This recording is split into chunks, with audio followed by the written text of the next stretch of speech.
Hello, good evening, everyone. I have a wonderful guest today, Ann Page from Beautiful Speech Life, joining for the wonderful series on diversity, equity, and she's also going to be talking about AAC. I know most of you all know Ann. She is a wonderful speech language pathologist and leader in her area of Arizona.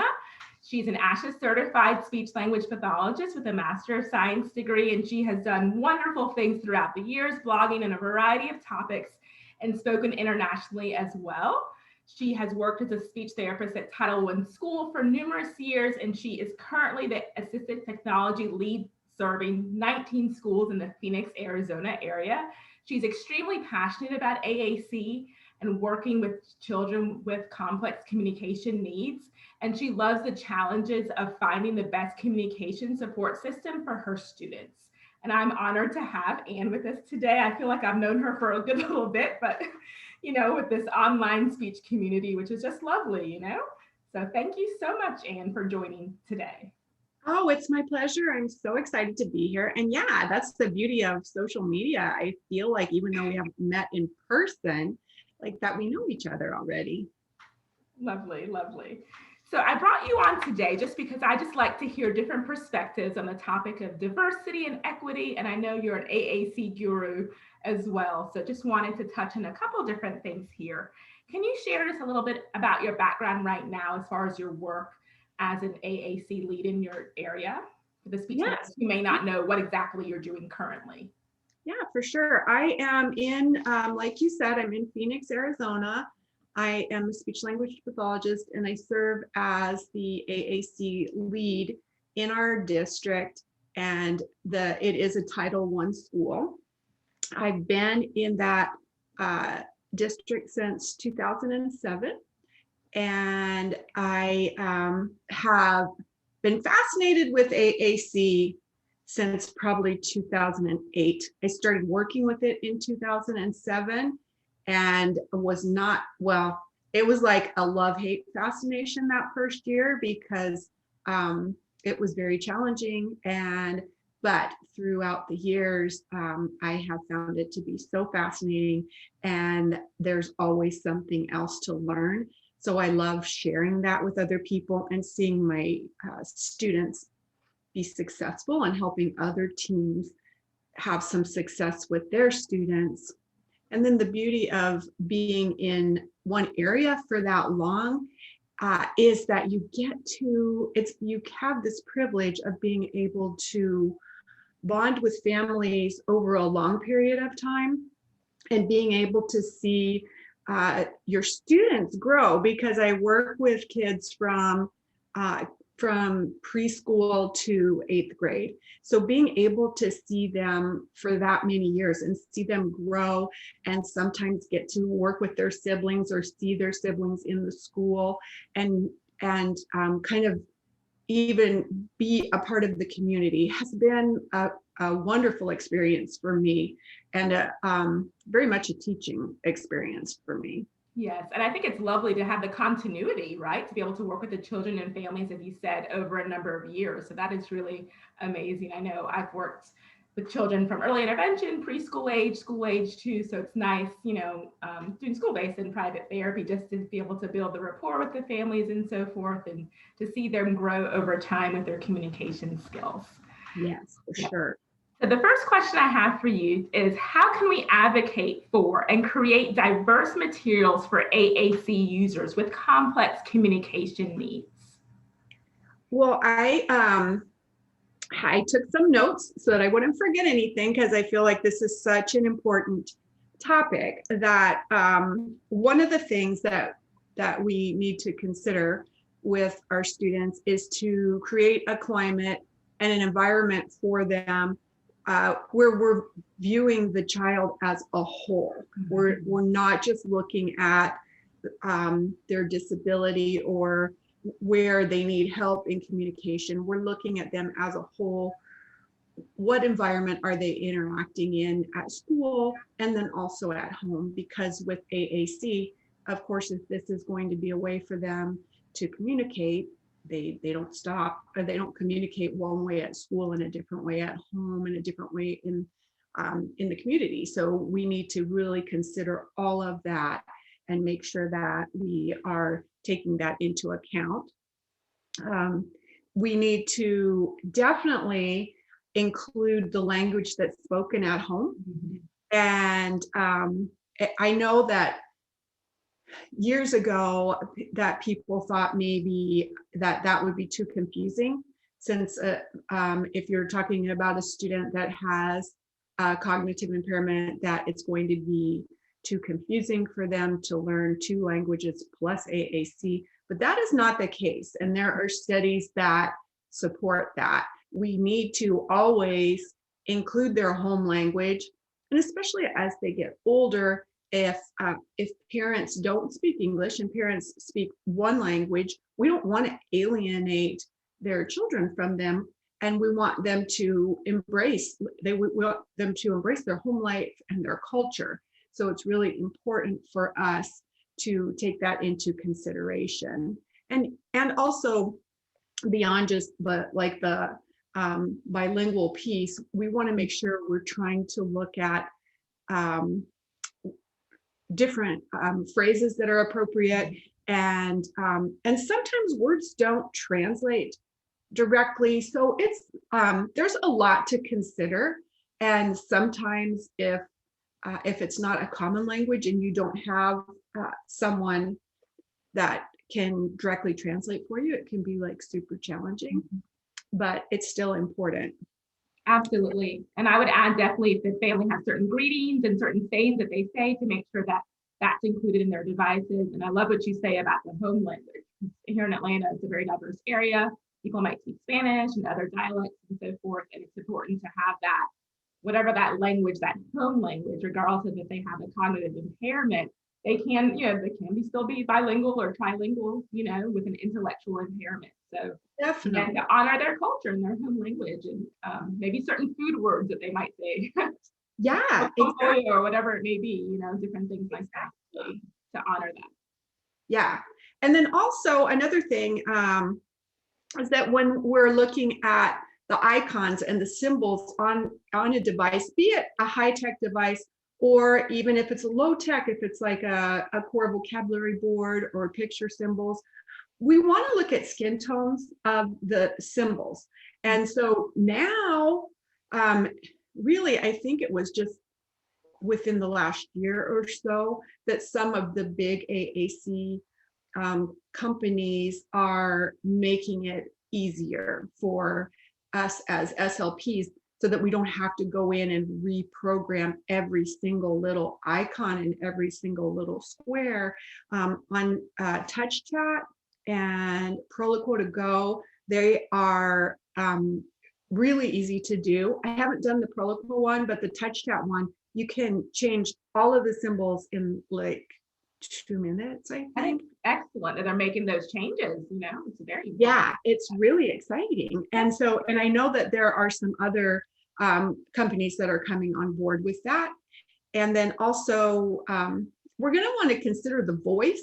So if we're having a computer generated voice, we want it to sound like that student would possibly sound like if they could speak. So we need to include some dialects. And also, so I noticed, like, just recently, I think within the last 2 weeks, there's a group called the Acapella group, and they're soon going to be releasing an African-American English digital voice. Wow. And that's in partnership with Assistive Wear, PRC, Saltillo, and Toby Donnebox. Yeah. And so that'll just be the beginning. Yes, very good. I think that's good. And the more that more companies have access to this, different languages and dialects and things like that, very important, so that the children with AAC can be seen, feel like they're seen, when, so it's more natural. Yeah. Communication. Yeah. I think that's fantastic. Very good. Yeah, because we want the AAC to be reflective of the user, so that they can see themselves in it. Exactly, because AAC is supposed to be functional communication, right? Just as if we're talking now, whether somebody's using sign language or picture exchange, it's still building the functional communication, so that they're making comments and making requests and asking questions, all of those basic information. That is excellent. Yeah, it's exciting to see Yes, like very much these things so. coming along. Yes, great. Another question is, why is it important to provide access to AAC for BIPOC children and families? So Black, Indigenous people of color for BIPOC, for those who are unfamiliar with the term. And are there limitations with getting funding and devices for families to use AAC devices at home? Well, unfortunately, yes, there are some limitations, which doesn't mean we can't get around them. But I think that one of the things when we're thinking about AAC, it's important to remember that it's just not the alternative piece. So AAC stands for alternative and augmentative communication. So a lot of times we think about the alternative piece where we're giving someone an alternate, a different way of communicating than actual verbal speech. But there's also that augmentative piece where we're augmenting what they already have. So maybe they have some verbal speech, but it's very limited.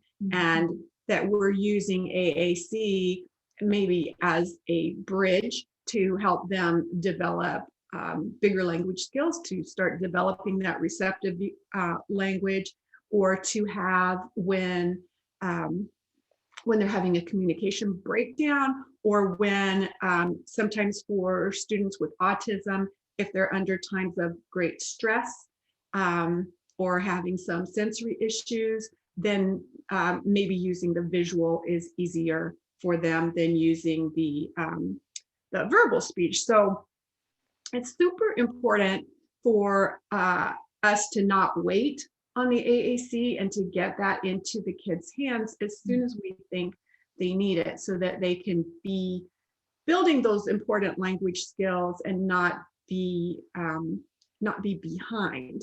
And so that brings us to some of the limitations in helping families get the devices. So if you're new to the country, you might not even know that they exist.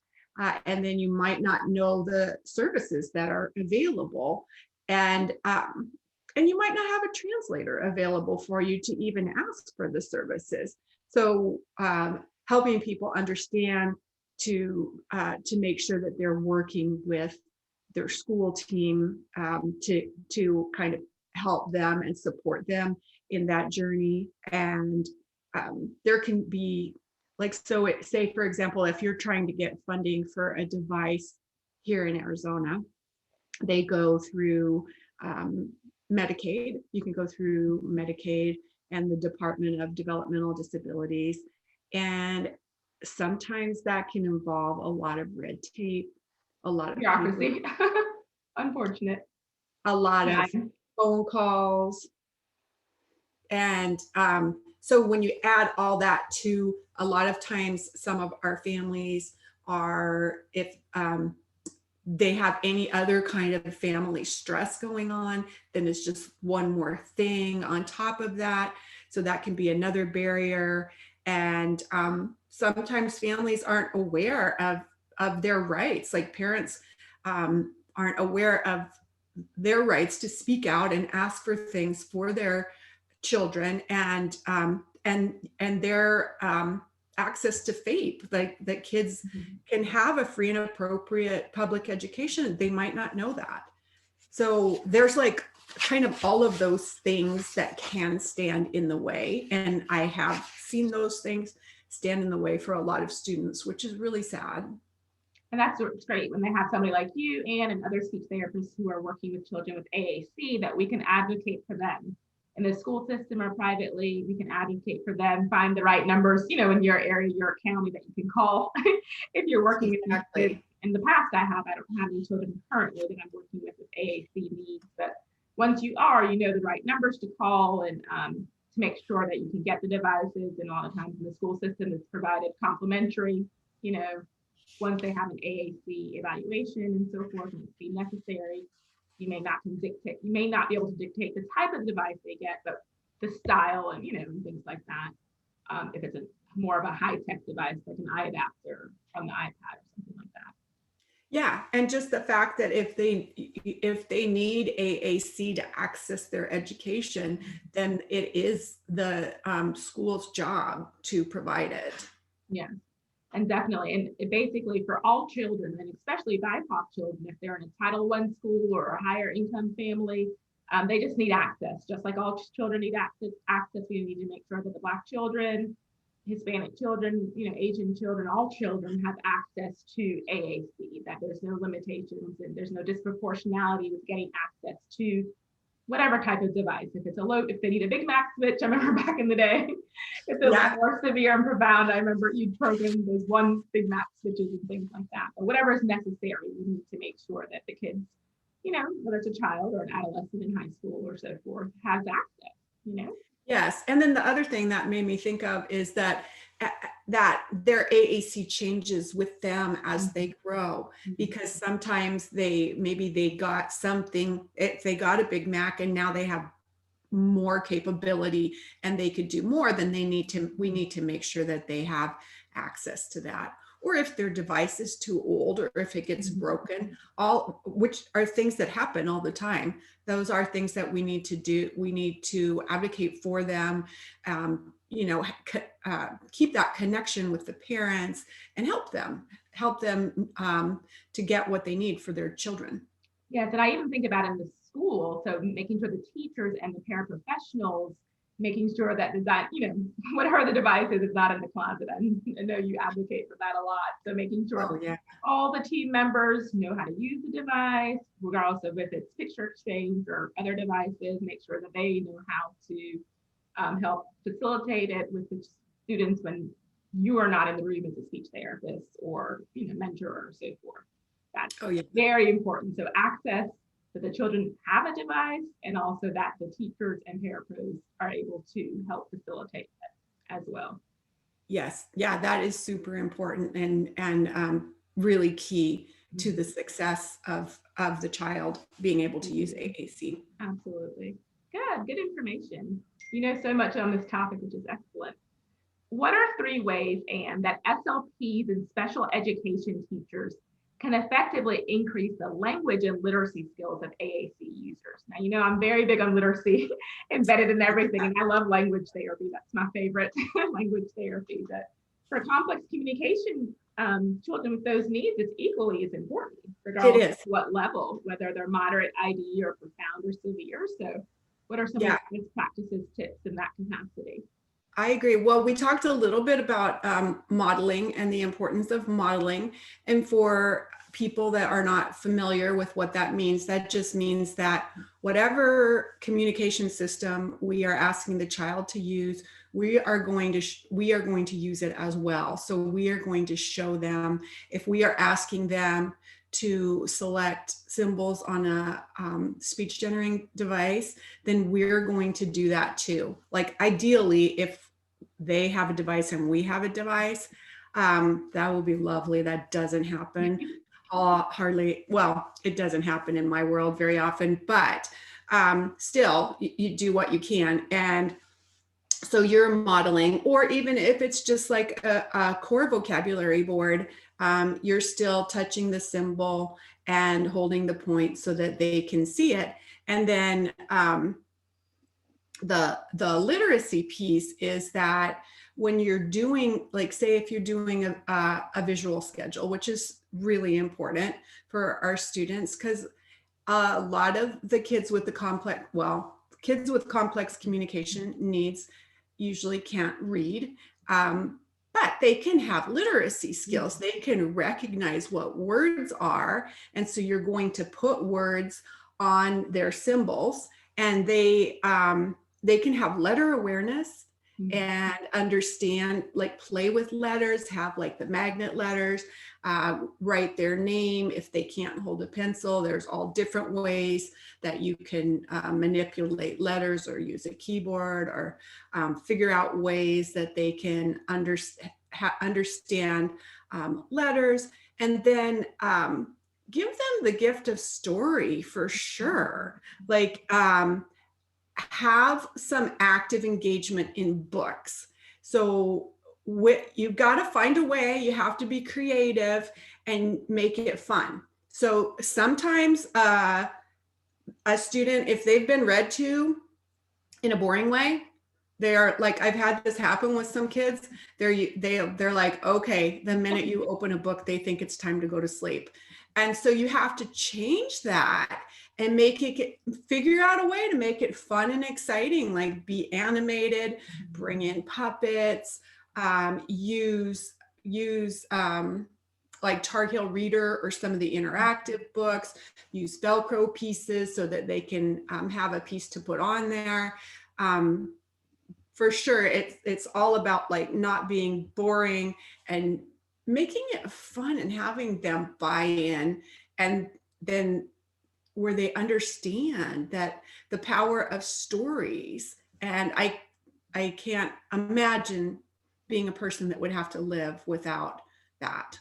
Yes, and that's basic communication. It's a communication exchange. Stories is still, it's a way of telling a story, whether it's fiction story or nonfiction, it's a communication exchange. And the more excited that you are about it, I always say, if you're revved up about it, the kids are going to be more excited about whatever the particular topic that you're sharing. And then with listening comprehension, the kids can, even if it's just a yes, no response in a device or whatever, they can learn to do that, whether it's on a switch or on some kind of device if they're showing that, or if it's pictures that they're responding to, they can do that. Even if you have to facilitate hand over hand or whatever it needs to be, if they have difficulty isolating their digit to point, depending on their range of, of their skills. But the listening comprehension with them, they can definitely work on that. And when you get, so if you can get the books with the repetitive phrases, and then so say if you were doing a group activity, then find a way for that student to be able to participate by showing him how to find that phrase in his device, or even pre-programming it so he can do it in one hit. Like there's just so many ways that you can make it so that they can have fun and participate. Yes, I definitely love the books that have repetitive phrases and so forth. So it's predictable, the kids can say, oh, it's coming next, and you can just take and hit the switch or whatever. And also the wordless picture books too. That's a great way to build core vocabulary. And you can have the core vocabulary, as you know, already programmed in the device or whatever you're using. And also to have just certain vocabulary words, the nouns and the verbs and the adjectives. They can work on building those vocabulary skills as well, in addition to the good core vocabulary, building sentence phrases for the ones that can do that. Yeah, definitely. And if you just, I mean, it's just like any kid. You find a book that is, if you know that this little guy just loves cars, then find a book about cars. Exactly. So engagement, so whatever they're interested in. And so spring's coming up, even though Atlanta's still trying to decide if it's winter or spring, but kids love bugs and insects. That's a good spring theme, and butterflies. Yeah, a good one, and I'm big on history, so I always like to use history, so women's history, Black history, all of that. Even with low functioning kids, you can still integrate it to some, in some capacity, and at a basic level with a yes, no, or, things like that. Yes. So good information. I love literacy and using different language skills. As far as AAC, can you just talk a little bit about the different types of AAC for those who are not so familiar with alternative and augmentative, but just some basics right now, the different types that are out there? Yeah, so there's high-tech AAC would be something electronic. So really popular right now because of iPads, we have communication apps. And actually I have one right here that I can show you. So then it's just an app that has little squares on it, and with language programmed into the app. So we talk a lot about core vocabulary words, and those are those words that we use the most when we're communicating. Core vocabulary words can make up about 80% of what we say. So those are words like the WH question words and pronouns like you and I and me and my and we, and then a lot of the action words like go and stop, and directional words. But those are all words that we use a lot. So we want our students to learn those so that they can use them everywhere. And so with the high tech, there's all different ones, but basically It's a language system with, when you touch the symbol, then speech is generated for them. And then, and you can access it with your finger. And then for students that have really complex bodies, there's ways to access it through your eyes with eye gaze. There's ways to do it with like head movement or head with a laser and head pointing. You can access it through your feet even. If you find a part of the body that works the best, then that's what we find to help them select. And then there's low tech AAC would be more of, so there's no electronics required for that. So that would be like a core vocabulary board where they're able to point to the pictures, or it could be a low tech, a button that has one recorded message on it, and or just picture, like the picture exchange communication system where they have to give a picture to get something that's like a whole system. So that's a real simple rundown of the different choices. It's just good as a refresher to be familiar with the different range of low tech to high tech based on the kids' needs. And then, you know, as they progress, for some kids, they're able to progress, some kids not so much with their cognitive abilities, but it's just good to know the different range of low tech to high tech. Very good. Lots of good information to share. How can we involve parents and colleagues to increase the equity for BIPOC children and all children with complex communication needs? I know we touched a little bit about colleagues and teachers and paraprofessionals, but how can we just involve the whole team basically to make sure that there's equity and access and all of that to make sure that they're really getting what they need? I think that's so important. And I think that it's all about building connections. Mm-hmm. So as the SLP, then it's our job to talk with the teacher and connect. And because I hear from a lot of SLPs, actually all around the world, that say they have such a hard time. Well, they'll get a device and then they have a really hard time getting buy-in from everyone else. And so you got to find out why. And one good thing is if you're in the process of selecting a device, so if you're doing an AAC eval or you have a specialist that's going to come in and do that, you want to try and include everybody on the team. So whoever's going to work with that child, we want to make sure that they have their input too, and that they feel like they're like part of this whole process. So if we can get the teacher involved and if we can get the parents involved from the get-go, that's ideal. And then you just want to keep those lines of communication open all the time. I really like to ask the teacher, what are your goals for this student? What are your IEP goals for this student? And how can I help you with AAC to help this child achieve those goals? Right. And then also just asking, where are the communication breakdowns right now? And then the same thing with the parents is like talking to the parents, and don't assume things, and don't lead with your ego. Like, you need to seek first to understand. I think that's from like Stephen Covey, but you need to talk to them and say, because I've done this before, like I'll be like doing a training and then I'll say, okay, wait, I'm going to stop talking. Like, do you guys have questions? And I'm like talking away about the importance of modeling and how to do it. And then I'll have a parent say, okay, well, right now I don't even know how to get into my kid's device. It's locked. So you need to like sometimes just back up a bit and slow down and know that this is going to be a process. It's not going to happen overnight. I mean, by some miracle with some kids that happens, but as a rule, you're looking at years and years of building and growing. And so you want to make sure that you are involving everybody and when you can, like, tell success stories.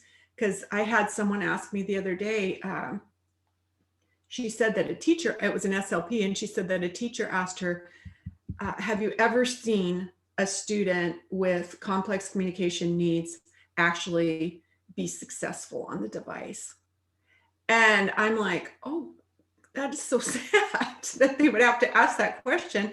But it's like, yeah, and then be able to have some examples like, yeah, for sure. I saw this, this student went from having meltdowns to being able to say, I need a break on his device, or being able to, I had this happen to me where I had a child that was completely made no words, no verbal words.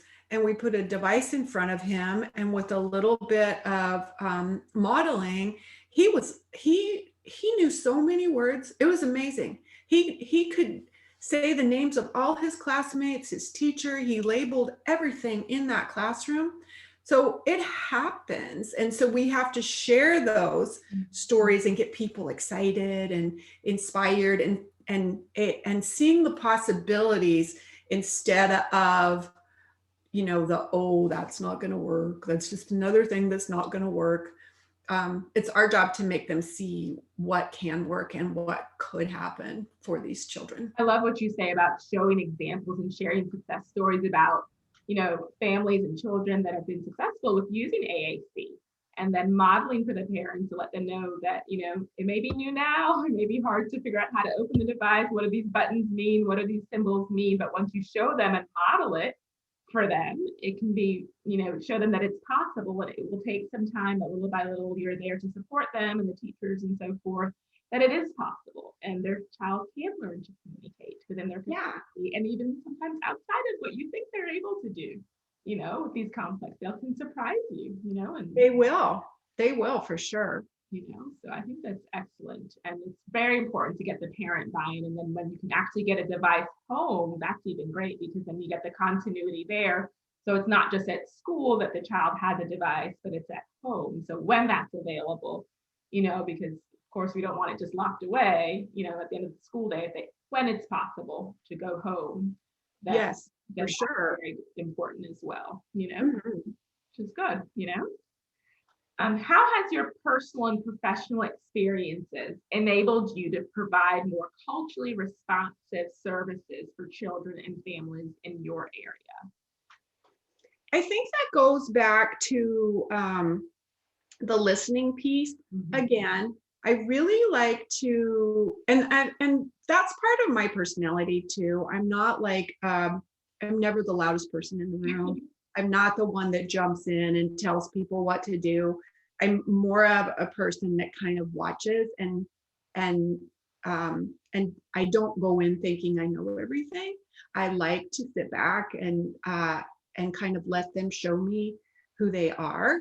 And I think you have to have respect when you're learning about a different culture. You have to go in with respect, and I always feel like it's like my highest spirit meets your highest spirit, and let's learn from each other. So I listen a lot, and I do learn a lot. Like, I read a lot of research. I talk to a lot of people. I take any course I can ever find on AAC, I take. And then I like to share what I know, and I like to teach it, because that's a great way to kind of cement your learning. And so I share what I know through Instagram and blog post, and through speaking and courses. Yes, I think what you said there is excellent. And I think it's about building, I always say building relationships, right? Listening, being a keen observer. Speech therapists, yes, for communicators, but we also have to be keen observers. Read the room. Yes, exactly. Room, as I call it, and read the nonverbal and the verbal and all of that, and being able to acknowledge when you know and when you don't know, and we're learning, and being able to, I know Phoenix area, probably the demographics is a little bit diverse there. But I know you've gotten an opportunity to work with, different types of families and so forth. And I would say the other thing too is that when you are going into a community, people make assumptions about you, and that's okay. But don't think that you're going to be able to. So for example, when I first started working at one of the schools in my district, I was definitely an outsider. But I didn't expect to be an insider within like a month or anything. I just hung in there and kept talking to people and learning. And when I got invited to something, I went, and it takes time. Mm-hmm. And I think people can tell when you're being authentic, right? So I think when you're being authentic and you generally want to help their child, their student, build their communication skills or whatever you're helping them with, sometimes something outside of that parameter too, the after school program, or helping them connect with a community agency, something that might help them with their communication skills outside during the summer. Sometimes these kids need summer programs to help with AAC or other things. So I think when families understand, like, hey, this lady, it's not just coming Tuesday and Thursday, or she's not just coming from the district office once a month or twice a month, when they see that, oh, you genuinely care about my child, or my cousin or whoever, that's very important. Yeah. I always think when you show children and families who care, that makes a world of a difference. They can tell. It does. And I think another thing that's really important when you're dealing with families is to be really aware of not using a bunch of jargon, of our professional jargon, and throwing around all those words and assuming that everybody's going to know what they mean. I think you have to use parent-friendly language and then kind of educate about what the different terms that we use all the time, because we use them all the time and we just assume everybody else knows them, but they probably don't. Exactly. I think that's important when we can include the families in the IEP writing process too, because a lot of times as therapists, we write the goals, right? That's what part of our job, but we need to really, what is something that you would like your child to communicate? At home, lower functioning kids may just be labeling, but can they make a phrase? Can they say a comment? Yes, they probably can if it's pre-recorded and they just hit one switch. But what is a phrase something that you would like them to say? Mommy, I love you, or, whatever it may be, or their favorite drink or their favorite snack, Yeah. So those are those cultural things too that you can also, once you listen to the families and understand some things that they may want to share in a communication exchange, so the child, what's their favorite sport or their favorite hobby, even if they have complex communication needs, they may still be able, physically active, but they can do certain things, so yes. Being able to really get that rapport building, regardless of the child or the race, the ethnic group, or socioeconomic status. That's just very important to get to know the families, and the more that you know about them and building that rapport over time, then it helps the therapist too, and even if you're training other therapists or the AAC specialist to program the devices and so forth, helps you to know beyond the core vocabulary. Core vocabulary is awesome, but then the fringe vocabulary. Like I said, I don't have clients now, but the fringe vocabulary that you would kind of put around and so forth. This gives you other ideas of what is good functional language for that particular child or student. Yes, and talk to the family and program in the family names, so that they can say the names of their brothers and their sisters, any important family members, the family pets. Mm-hmm. Definitely. You are doing amazing work, and I know you've done speech therapy as a direct service for a while, and I know you're serving in a leadership capacity now. So what are ways that you're promoting, advocating for culturally responsive therapy for AAC users in your community right now in your leadership capacity? Well, I am doing some parent groups. We have at one of the schools, they approached me and asked if I would facilitate a parent group. So once a month, we do a Zoom, and it's been really great. We've done 2 so far, and so there's 3 classrooms of the teachers are teachers for students with really significant cognitive impairments. And so the 3 teachers show up, and then the parents show up, and we talk about AAC. And we talked last week, I think it was last week, that we were talking about the importance of modeling. And then we had some Q&A, and the parents got to connect with each other, which I think is so important. And I share, I think, with social media now, that is a community in itself. And so I have a free Facebook group for AAC. And then I am going to share with other SLPs in Arizona. I'm going to speak at the Arizona Speech and Hearing Association convention again this year. So anytime I can do things like that, then I'm always happy to do them. God, I think that's wonderful, to extend your knowledge beyond the community, your state, Arizona, to nationally, which is wonderful, which is how we've met unofficially, I feel like, a couple times through all the years of being online and so forth. But just very good information. I just love the topic about diversity and equity, and AAC is just a very important topic in the field of speech pathology, because at some point in a speech pathologist career, they will encounter a child or an adolescent that needs alternative or augmentative communication. I think next year, I'm going to be getting some students that are more severe and profound. So it's just good information to have, And what tips would you give, just parting words, or any tips that you would give for a new clinician or a seasoned clinician who hasn't worked with children with AAC needs, more complex communication needs?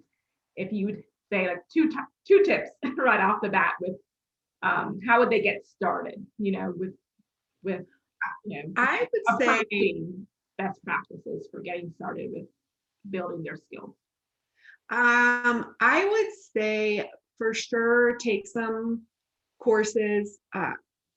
A lot of us have maybe took 1 or 2 courses for our masters, but a lot of times that's theory, and so you need to get that experience. So I think I would say even before taking courses, you want that practical advice. So I would say reach out to other SLPs. And if you have someone that's in your district that you can talk to directly, or now with social media, you can just go to Instagram and put in the hashtag AAC and find different people. So get yourself kind of educated about what's out there. And then I would say that the other thing that's just really important to remember, because I think we can get so hung up on the word AAC and thinking it's going to be so complicated, but it's still just language. And we know about language. So you just break it down and bring it back and look at that child and think, okay, where are they in their communication skills? And even if they are not verbal, all kids are communicating somehow. So break it down, figure out where they're at, and then figure out what the next step would be of where you want them to get. And then slowly you're going to build. So if they have a device, then you're going to need to figure out how to use it. But we've got Google now. And like I said, reach out to other people, take some courses, and kind of go from there. And if you have a kid that a student or child that needs a device and doesn't have one, then you're going to need to start researching, do you have an AAC specialist in your district, or what is the policy, and kind of get that ball rolling, because we don't want them to have to wait. Exactly. So I think it's very important what you said, to gather information, right? So do some research, review some information and so forth, and then reach out to other therapists who are in the trenches like yourself, who are doing it, who can give those good tips and so forth once they're working with new clients and students. Because as therapists, we're always going to get different types of clients and kids with different communication disorders, different racial, ethnic backgrounds. But at the end of the day, it's all about how can we serve these children to the best of our ability. What do I already know? What do I need to hone my skills a little bit differently? What can I add on and build to what I already know? so that they can really achieve and build some functional communication skills, and then knowing how we can get the team on board as well, the teachers, the paraprofessionals, the parents, extended family and so forth, like when you're doing the parent groups and things like that. So it's just important to have the whole team buy-in on it, Oh yeah, that it's key. so that they can understand the access, that every child needs access to a voice. So AAC is also their voice. Yeah, At the end of the day, right? And every child, as we know, an adolescent deserves a voice, regardless of where they live, the color of their skin, what cultural background, their zip code. Everyone deserves a voice. Everyone has a voice and deserves to have their voice be heard. Right? Yes, we sure do. I completely agree. And if it's the best feeling when you can be a part of giving that to a student and to a family, that when you can facilitate that, it reminds you of why you became an SLP. Yeah, so it's definitely rewarding work that we do, over these years, working with so many children and families, and that's why I tend to do, public and private, just because I just love the continuity of being able to provide a variety of services, So I appreciate you so much, Anne. You have always a wonderful spirit, which I enjoy so much, and you have a beautiful personality, and it shines through, which is wonderful. And I know that you're doing exceptional work in your area of Arizona. And I wish you continued success with your children and families and your leadership team and so forth. And for other therapists that want to get in touch with you, Anne is available on Instagram, and you can join her subscription list to get tips that I know she does some courses and so forth. So any therapists that want to know how to build communication skills for children with complex communication needs, they can link up Anne. I know that many people are already linked up with you, but those that may not, because they're not working with that population, when that time comes, they know who to call for that area. And we just know that diversity is very important. Equity is very important for all children, Black children, people of different, racial and ethnic backgrounds, who want to make sure that they're not left out, right? That they need to also be represented. So I love the information that you shared about how the different companies are making sure that there's some access of different, colors and hues of the persons that are, included in the AAC devices. And, we touched on a lot of different things there. So just important considerations, that we can make to make sure that we have considerations for people of different cultures and different backgrounds and so forth. All of that is very important. And I appreciate your time very much. Oh, thank you so much. So this has been such a great discussion, and keep up all of your important work. And I look forward to see more of this series. Yeah, thank you so much. Bye now.